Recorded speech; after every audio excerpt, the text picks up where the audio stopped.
Auzubillahiminash-shaytanir-rajim. Bismillahir-rahmanir-rahim. My dear students, Assalamu alaikum. I am Abdurrahim from Boys Higher Secondary School, Tartpura. Today, the subject economics for 12th class, and our subtopic is today what is the difference between microeconomics and macroeconomics. Dear students, as I have already told you during the classification in the school, that what is microeconomics and what is the meaning as well as definition of the microeconomics. So today I will repeat a bit more because here we are asked to say what is the difference between microeconomics and macroeconomics. Microeconomics we have already completed. Now we are discussing this. I am delivering the lecture about the second part of the economics, that is macroeconomics. And yesterday I have told you that what is meaning and definition of macroeconomics. Today, as I have already told you, that our subtopic is difference between microeconomics and macroeconomics.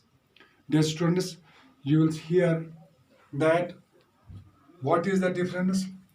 Microeconomics studies consumers' behavior and equilibrium, and producers' behavior and equilibrium. As I have already told you, that microeconomics deals with a small part of the economics, that is individual behavior of equilibrium, this consumers equilibrium, and producers individual producers behavior of equilibrium. Whereas macroeconomic studies unemployment in the economy and problem of price rise, inflation. As you know, that this unemployment is the problem of the whole country. So macroeconomics deals with the whole economy. Unemployment in the whole country, problem of price, that is inflation.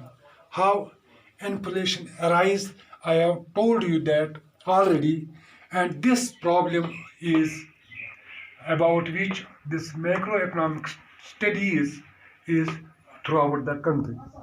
Now, microeconomic studies equilibrium of the industry. Equilibrium of the industry. Industry is run by a group or individual person, so it is a small part of. Whereas macroeconomic studies equilibrium of an economy as a whole. Macroeconomic studies as equilibrium of an economy as a whole, because it deals with the whole economy. In microeconomics, total output and employment are taken as constant, but not in macroeconomics. In macroeconomics, total output, what is the output after investment, and the employment, how many persons we are going to employ in the industry, that employment, they remains constant, and that is not possible in macroeconomics. In macroeconomics, distribution of income is taken as constant, but not in microeconomics. And macroeconomics, distribution of income, the income and which sectors it is being to be distributed, that remains constant. In one sector, what is the percentage of total income, the share of the sector, that remains constant. It is not possible income in this macroeconomics. Allocation of resources is the central issue in the microeconomics. Allocation of resources. What resources we use, what is the allocation of resources, is the central issue in the microeconomics. Level of output or you can say employment. Level of output, employment is the central issue in the macroeconomics. Method of study in macroeconomics is often described as general equilibrium analysis. Method of study in macroeconomics is often described as general equilibrium analysis. method of study of microeconomics is often described as partial equilibrium analysis. Now, dear students, this was simply which we have discussed here, that what is the difference between microeconomics and macroeconomics.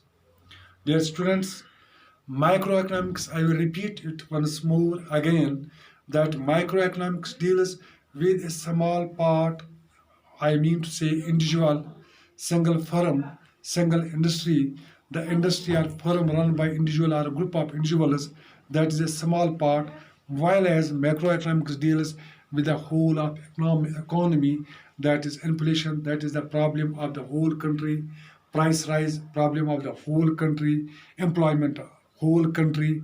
It is so. I hope that it is now clear to you, and tomorrow, inshallah, I am going to discuss with you that two school of thoughts, that is classical and Keynesian. Inshallah, tomorrow I will deliver lecture on these two thoughts of schools, classical and Keynesian.